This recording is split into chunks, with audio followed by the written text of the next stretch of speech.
I'm Laura Vitale, and on this episode of Laura in the Kitchen, I'm going to show you how to make a pavlova. A pavlova has been requested here on Laura in the Kitchen for so long.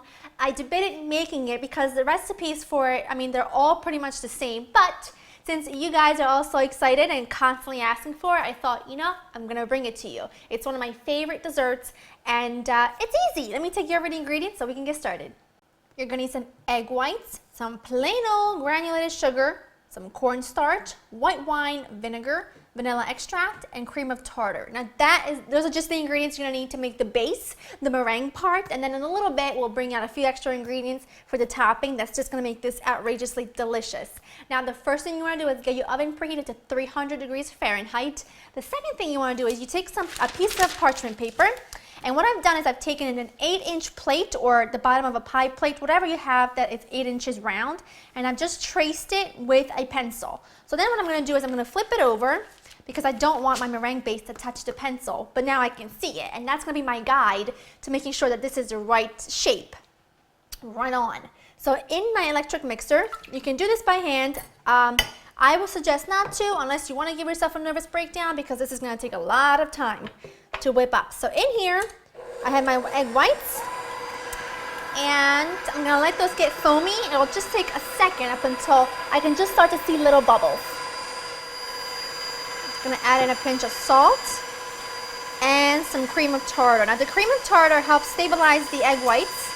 Whoops. And I'm just going to let that mix for just a second. I'm going to scrape the sides just really quickly. I'm going to make sure it gets incorporated well. And now that I've got that pretty much mixed in there, slowly and 1 tablespoon at a time, I'm going to add in my sugar. Now, a pavlova is really just a giant meringue, but the interior is this chewy, marshmallow-like consistency that's absolutely addictive.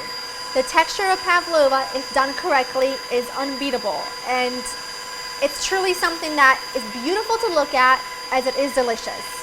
So that's what we're going to make today. And now just little by little I'm going to add my sugar, and I'm going to continue to whisk this until it becomes super thick and white and the sugar has dissolved. And I'll show you what that looks like once we're there. Now that is a gorgeous meringue. Look at that. It's nice and thick. And if you take some of it and do like that, you don't feel any of the sugar granules. That's when you know you're at the right stage. So I want you to take this beater and I want you to just dot your baking sheet, because that way your parchment paper doesn't go anywhere when you're trying to spread out the rest of the meringue. See? Doesn't go anywhere. All right, so now let's take this from a meringue to pavlova.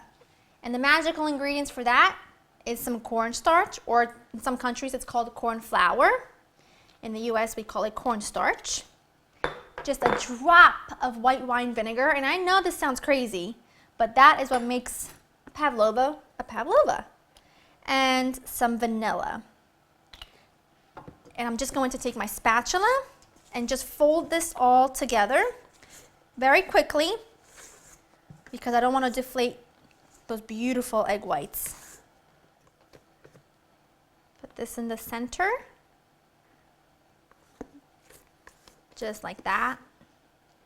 See why it's important to have your little 8-inch circle drawn out, so that way you can see it and you don't flatten it out too much, because then you won't get like a really thick, gorgeous pavlova. It'll be really thin. So now I would just want you to make the border a little bit thicker than the center, and then I just take my spatula and I just make it nice and smooth around the edges, and then trying to smooth in the center. That is gorgeous and perfect. And now I want you to put this into the oven at 300 degrees for 50 minutes. 50. Not 15, not 51 minutes, 50 minutes. And then I want you to turn the oven off, open the oven door just a little bit, and let it cool completely for about 2 to 3 hours. So you can even do it overnight if you want to. And I'm going to show you what it looks like once it's there. My pavlova baked, and I've let it cool in the oven completely, and now we're going to move on to the whipped cream part. Now in my mixer I have some heavy whipping cream, and I'm going to just whip that up with some confectioner sugar. And while that's happening, I'm just taking some strawberry preserves. You can use whatever kind of preserves you like.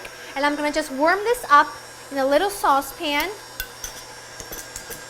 Oops. With just a squeeze of fresh orange juice. And I'm just heating this up until it becomes nice and runny and like that I can kind of spoon it, you know, and you can drizzle it over the top. So while that's happening and that's working, I want that to work faster though. I'm gonna invert my pavlova. Now, every time I make pavlova, I can never just get it off the parchment paper.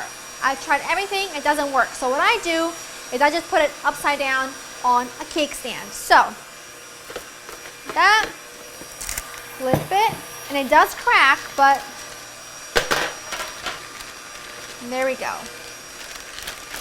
Any pavlova I've ever made, any pavlova I've ever eaten, cracks. So you can either leave these on here, or you can do what I do is I take them out of the little cracked pieces and I save those for myself. And I'll snack on them. Top it with your whipped cream. You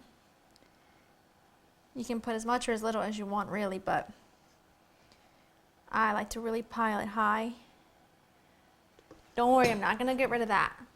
So then, take your berries. You can use one kind of berries. You can use a mixture of berries. You can use a different kind of fruit. Kiwi is really delicious on pavlova. Passion fruit is fantastic. I can't find any passion fruit here, but when I do, then that's what I use. I use the pulp of the passion fruit. And if it runs down, that is totally a-okay. Then I just spoon some of my jam and orange mixture on top. Okay, that's good for now. Now obviously you wouldn't want to cut into it before you bring it to your guest, you know, for dessert, but I gotta show you what the inside looks like. It's just, I couldn't be making any more noise today if I tried. Look at that. Look at that meringue base. That is just amazing. Holds together beautifully. You can even see it right here. See that? Holds together perfectly. That soft whipped cream. You don't want a whipped cream super like whipped and becomes butter. You want it to be nice soft peaks.